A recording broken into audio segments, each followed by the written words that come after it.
In PC and mobile, I show you in a few moments how to join Rockstar Games Discord server.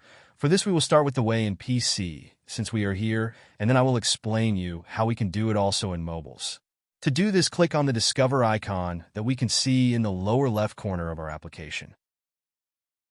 Now click on Servers and go to the search box that you will see in the upper right corner and type Rockstar Games.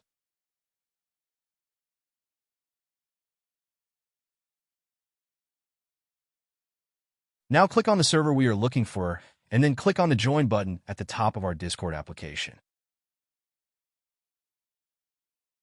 Congratulations, you are already inside the Discord server on PC. On mobiles, it is quite likely that you cannot do this same process, as it does not usually show the option to discover. That's why I'll leave a link to access to this server in the description of this video.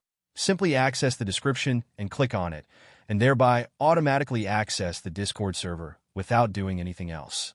Please give a like to this video, comment, and subscribe. Until the next one.